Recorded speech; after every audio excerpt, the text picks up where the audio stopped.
दोस्तों, आज की कहानी है सास बुरी तो माँ अच्छी कैसे।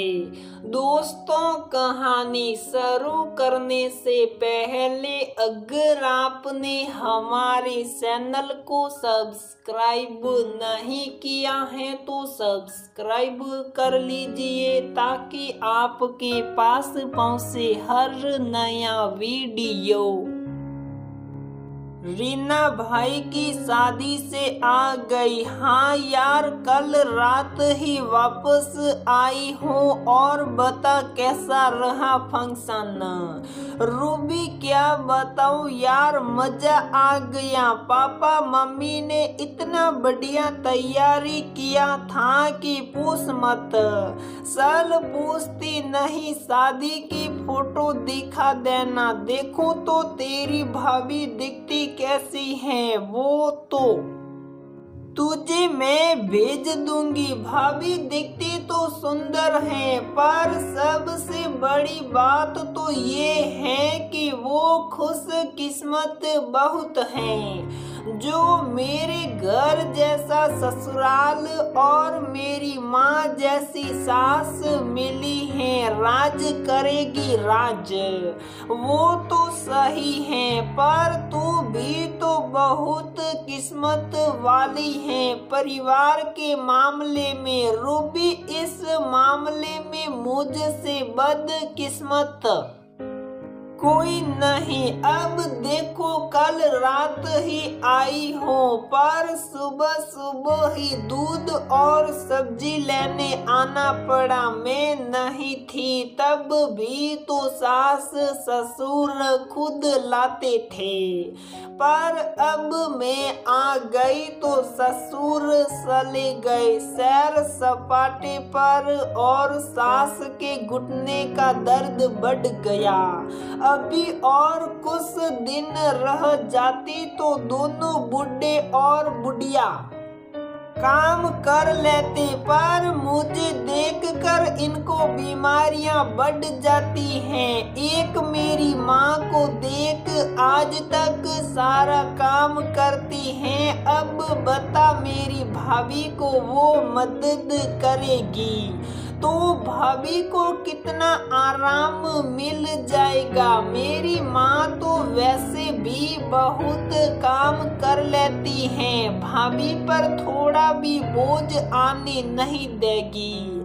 मिल बांट कर सारा काम करेगी रीना, ये तो अच्छी बात है, पर बहू के आने के बाद सास को बहुत सी तकलीफें हो जाती हैं। उम्मीद करती हूँ कि आंटी जी एक अच्छी सास बन पाए। बिल्कुल रूबी मेरी माँ हर रिश्ते में परफेक्ट है, तो सास वो अच्छी ही होगी। सल अब सलती हो, घर पर भी बहुत सारा काम है जो खुद ही करना है। Okay bye Reena. कुछ दिनों बाद, अरे रीना, आज इतने दिनों बाद तुम शाम को पार्क आई हो बच्चों को लेकर। कहाँ थी इतने दिनों से? कुछ नहीं रूबी, बस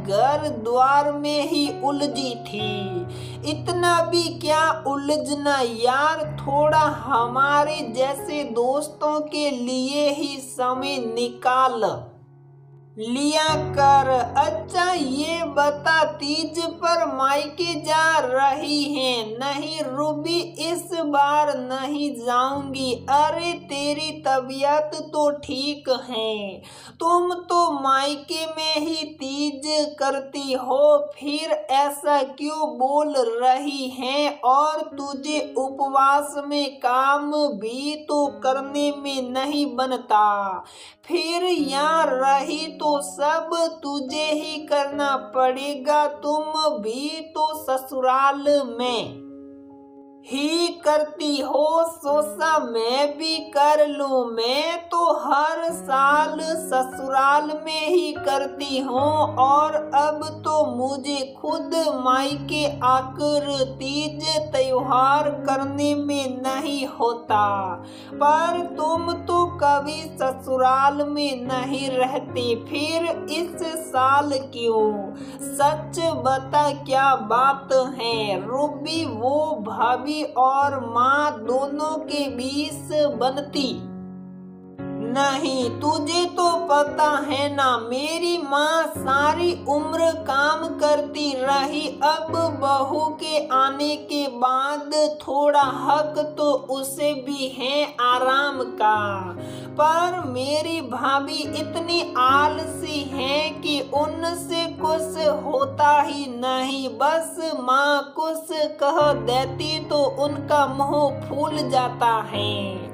पहले तो कुछ कहती नहीं थी, पर अब तो जुबान लगाती है। पहले मैंने भी भाभी को बहुत समझाया, पर अब उसने मुझे भी कह दिया कि मैं अपना घर देखूं, वहां जाकर उसके घर में दखल ना दूं। वो कल की आई लड़की मुझे अपने घर से दूर रहने बोल रही है। आज कल की बहुएं आते ही रंग दिखा देती हैं, और एक हम लोग हैं कि आज भी ससुराल में ऊंचे आवाज में बोल नहीं पाते। ओहो, तो ये बात है। रीना बुरा ना माने तो एक दोस्त होने के नाते कुछ बोलूं। हाँ हाँ बोलना। देख रीना, ये सास बहू की कहानी हर घर की है। कोई लाख कोशिश कर ले, एकाध लोगों को छोड़कर ना कोई बहू बेटी बन सकती है, ना तो कोई सास माँ। ये रिश्ता ही कुछ ऐसा है जो साथ चलता तो है, पर कभी इन्हें प्यार से एक दूसरे का साथ नहीं मिलता। ये क्या बात हुई रूबी? मुझे कुछ समझ नहीं आई तेरी बात। रीना, कभी सोचा है जो माँ होती है वही तो बाद में सास बनती है, और जो बेटी होती हैं वो आगे बहू बनती हैं। पर दुनिया की हर माँ भगवान होती है, और सास तो इंसान तक नहीं होती। कुछ ऐसा ही किस्सा एक लड़की का बेटी से बहू बनने के बाद होता है। इन दोनों में इंसान वही होता है, बस रिश्ते बदलने से उनका स्वभाव और आचरण बदल जाता है। बात तो तू सही कह रही है रूबी, पर ऐसा क्यों होता है? ऐसा बस उम्मीद लगाने से होता है। अब तेरे घर की ही बात लेते हैं। तेरी माँ आज तक काम करती थी अकेले, घर में किसी से कोई उम्मीद नहीं लगाती थी, तो कभी आराम पर उनका हक है या नहीं उन्होंने सोचा भी नहीं होगा।